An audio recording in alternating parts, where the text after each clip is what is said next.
হঠাৎ করে স্পিন বল করতে লাগলো মোহাম্মদ সিরাজ। তারপর মাঠের মধ্যে শুরু হলো ভয়ঙ্কর ঝামেলা। হ্যাঁ বন্ধুরা, আপনারা ঠিকই শুনেছেন, আজ বাংলাদেশ ও ভারতের মধ্যে প্রথম টেস্টের তৃতীয় দিনের ম্যাচ অনুষ্ঠিত হয়েছিল।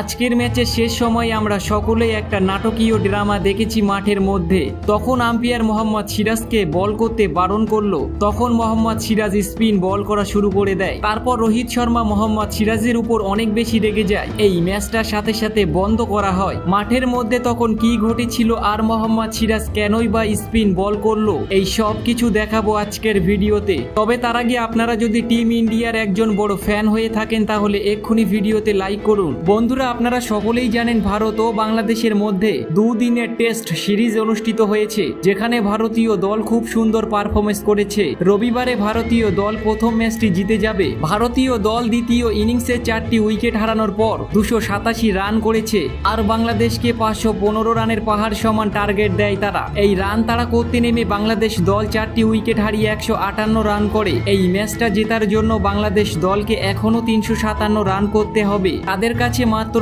6টা উইকেট আছে। এতেই বোঝা যায় ভারতীয় দল অবশ্যই এই ম্যাচটা নিজেদের করে নেবে। বন্ধুরা, আজকের ম্যাচের শেষ সময়ে মাঠের মধ্যে একটা ড্রামা দেখা গেল। আজকের খেলায় যখন শেষ ঘন্টা বাকি ছিল তখন হঠাৎ করে মাঠের মধ্যে কালো মেঘ এসে যায়। এর কারণে লাইট অনেকটাই কমে গিয়েছিল। লাইট কমে যাওয়ার কারণে ফাস্ট বলের জায়গায় স্পিন বোলারদের বল করাতে হয়, এমনটাই নিয়ম। তখন মোহাম্মদ সিরাজ বল করছিল আর তিনি ইতিমধ্যে 2টি বল করে ফেলে। এরই জন্য বলার পরিবর্তন করা যাবে না, যার কারণে তখন বল করা বন্ধ করতে হয়। তখন ভারতীয় দলের ক্যাপ্টেন রোহিত শর্মা অনেকটাই চিন্তায় পড়ে যায়। মোহাম্মদ সিরাজ রোহিত শর্মাকে ইশারা করছিল স্পিন বল করার জন্য, এবং মোহাম্মদ সিরাজ স্পিন বল করে রোহিত শর্মাকে দেখালো। হঠাৎ করে মোহাম্মদ সিরাজকে স্পিন বল করতে দেখে সবাই অবাক হয়ে যায়। আর মোহাম্মদ সিরাজ খুব সুন্দর বল করছিল। মাত্র 1টা ঘন্টা বাকি ছিল। এরই জন্য রোহিত শর্মাকে সিরাজকে দিয়ে 4টি বল করিয়ে নিল স্পিন। আম্পায়ার এটা অ্যালাউ করলো না, এরই জন্য বল করা বন্ধ করতে হয়। তখন রোহিত শর্মার এমন সিদ্ধান্ত পছন্দ হলো না,